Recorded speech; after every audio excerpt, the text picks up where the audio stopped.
Welcome to another episode of the Shank Show with the wonderful Andrea Ferguson and Hello. Shanka Poncelet. Today we will talk a little bit about phishing and scammers because as you grow your business and as people get the idea that you have money, even if you don't yet, they will try all kinds of innovative ways and creative ways to get into your pockets. And they get quite good at it, right, Andrea? That's absolutely correct. So what I'm wondering if from a woman's perspective you get the same things that I get.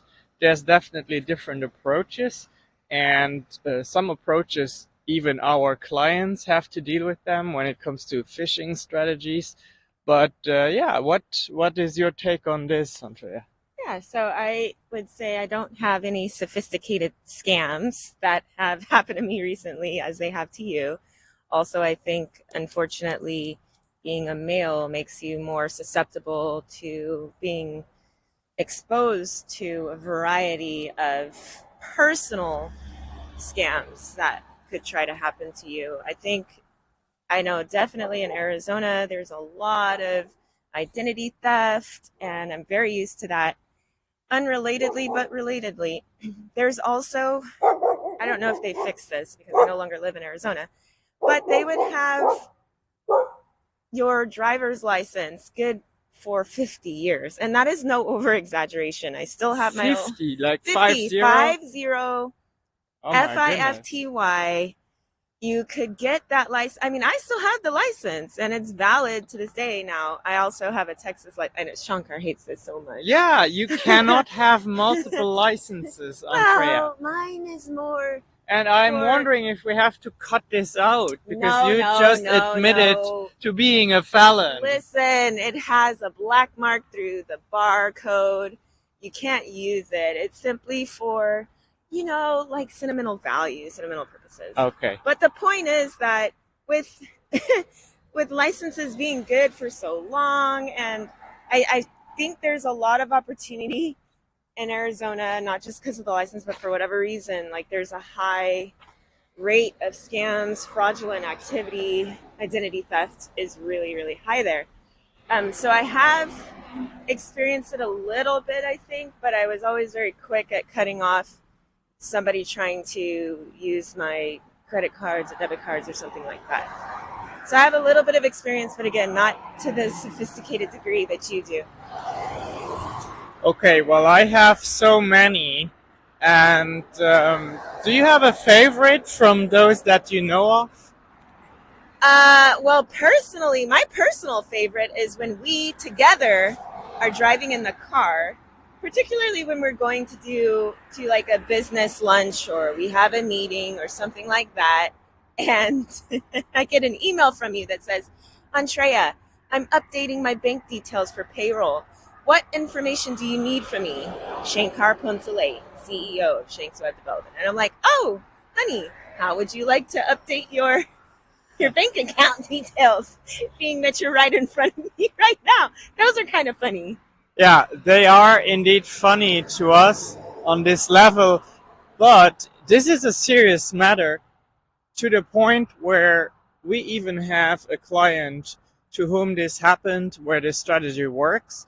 And it works particularly well if you are a little larger organization and you just don't have that daily interaction with each other, where it would be totally plausible that an employee writes to the HR person and says, "Hey, I want to change my bank account number." And it's pretty easy also to find that information out because you just have to go to the team page on the website and then look at the employee, look at the HR person, or sometimes the CEO, the COO, and then you create an email address where you use a first name, last name that is the employees, and you just send that off to the company owner or the HR person.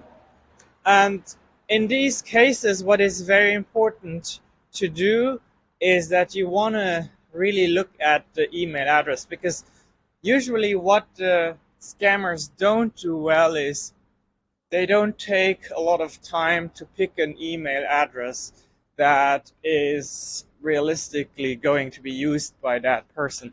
Like, who uses, like, if your name is John, honestly, who uses John underscore 12345 XXY, right? It's just like That's such. even a better email than the one they would come up with. I think it's hard for you to come up with the bad email. Yeah. And the real thing is, it would be your name would be John, Yeah. and the name would be like Sally Sue 299 Exactly. at eyebrow.com or something like that. And let me explain why that is the case. Is because these scammers do these tricks on a large scale, so they have to automate everything for it to work. So they're not gonna go and open a Gmail account manually. What they have is they have written a robot script, and within a minute, thousands of accounts are opened programmatically, and then names are assigned to them, and then these scam emails are sent. And so that's really the first indicator where you have to ask yourself, is this really, would John, my physician employee in this case, would he really use such a, Reach out to me through Sally Sue yeah, 922. exactly. He just saw me today, didn't mention anything about Exactly. his payroll changing. Okay, so maybe I should rephrase what I said. I find it amusing, and I would not find it amusing if we or our team or anyone else, our clients, are getting scammed. But the exposure, because for me, I just think, wow, they really do go through great lengths, and sometimes more than others. Like you just explained how the email is not very well set up. And there have been times when I have been very close to being duped, but then I use my common sense, or I'll even come and ask you. I remember there was a time when I was on Facebook, and I always think, probably like many of you, if it's a Facebook ad or whatever kind of ad, it's been approved because they vet it and it's been verified, and there's no possible way that there could be any scam artists on there trying to get my money through a Facebook ad, right? Surely the Facebook police would detect that fraudulent activity and keep it at bay. But as I found out through clicking on this ad, which took me to a website that was a dupe, and it looked like a Disney, not Disney, it was a jewelry store, a very famous jewelry store that we've seen in the mall, that we've seen everywhere. Everybody knows it. It seems so incredibly legit. And there was jewelry that was like more than half off, like 80% off. And we're talking, I'm not even a super jewelry person, but I was captured by, the sense of urgency and all of the marketing tactics that were used that were working very well on me. And I decided, maybe I can just get a ring or two because it's such a great deal. And then I'm not sure what happened, but I think the error really, really showed up when I tried to take it to my cart, and every time I refreshed it, it was gone or something crazy like that. Yeah, I remember that too. Typically when you have these fake websites that basically mirror existing companies, what they don't do well, because they don't want to invest any time in it, any of the detailings, like if you go to the footer and you want to look at the privacy policy, I was gonna say that. or the terms and conditions, like very often the link doesn't work, or Do you remember, it's just, I was like, I'm so sure that it worked. I'm so sure, Shankar. I'm sure, but just to be sure that I'm sure. And you said, Andrea, scroll down to the bottom. You won't find a privacy policy. You won't find the detail there. I was like, but it's real. It has to be real. And then sure enough, there were none of these details that you talked about. Also, going to, I called the store and they had no idea what deal I was talking about. yeah. Absolutely no clue. Yeah. Well, you slipped a little bit into personal scamming here with your shopper's heart, and I'm sure our audience will appreciate that. Obviously, that also exists in the professional world, because it's not only jewelry stores that do that, but also so-called banks and lenders And another big one that we see so often is document shares, where all of a sudden you get an email, and it's a little bit tricky because there are so many file sharing services out there, but all of a sudden you get an email that says, oh, this person sent you an important message and it happens to be here on this file share system, but you need to log in with your Microsoft, okay?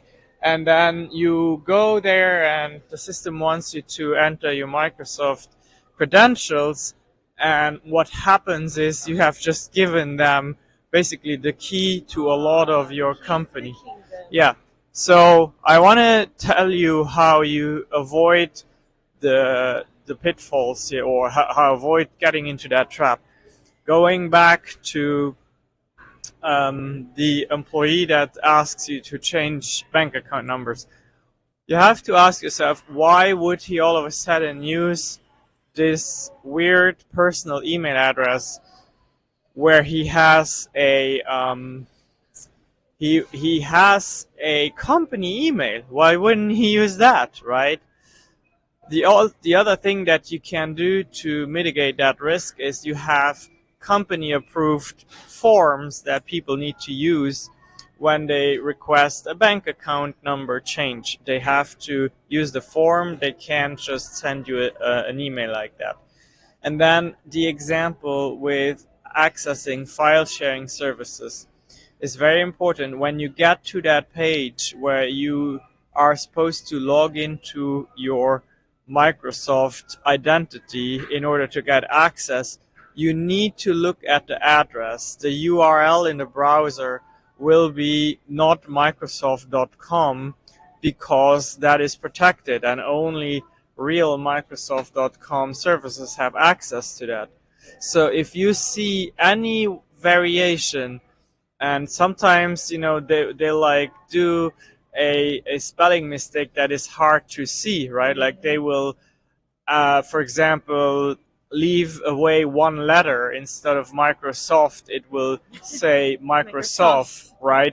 So you just need to look at these details and then use common sense. Use common sense. I cannot say that often enough. If you just use a little bit of um, skepticism and common sense and check for these things, you will catch it. However, here's what happens. Even the most attentive business leaders, when they are in the whirlwind of doing everyday business, it's very easy to have a weak moment and fall for something like that. And that's what we're seeing. Shanks, you and I, our company, we actually provide IT services locally in San Antonio. And basically, on a daily basis, we got questions from the company leaders and the employees that ask us, hey, is this legit? Yeah. And of course, we have security tools that are layered above the emails as a filter. But every now and then, a new email or a new trick still slips through the firewall, if you will, and then they ask us. So we highly encourage, ask your IT department, ask your IT service provider. And, well, I was just going to say, even though I did start on a personal note with the Facebook scam, I mean, you can be on a company computer when you're doing these things. Absolutely. And you just don't know what kind of risk you take when you're submitting yourself to these things. I think that there is also one of the risks that, and maybe we'll cover it on another episode, I'm not sure, but I think we can talk about this security thing several days, Right. I mean, but there's got to be a point where we talk about how your risks to be targeted increase as your business grows, as your name gets out there. I mean, you are especially there's probably not a platform that you haven't touched. And there's all kinds of people that are attracted who feel like they have an opportunity. They're opportunists. And again, as we'll get into, it's not always monetarily, at least not immediately. Yeah, that's very true. There are scam artists out there nowadays that have really gotten very good at also building a relationship, building attention. Yeah, making you think that you have a friendship actually with them. And that's very dangerous. I think we'll keep that topic for another episode All right. because it really goes deep. But today we covered the two methods here, fake websites and also email phishing scams. Um, if you have more questions around that, I'd be more than happy to basically give you some guidance on how to avoid that, how to really be cognizant and aware of these things so that you can avoid that in your business. Definitely would be a pleasure to give you a training on that, maybe even give a basic training to your organization just to tell you, raise awareness and make sure that you don't fall for any of these scams. I think that's it for today, and we hope you have a wonderful day. Andrea, will you wish our audience a wonderful day? I wish you a wonderful day. Oh, thank you so much. All right. Shankar and Andrea from San Antonio signing off. See you tomorrow. Bye bye. Bye.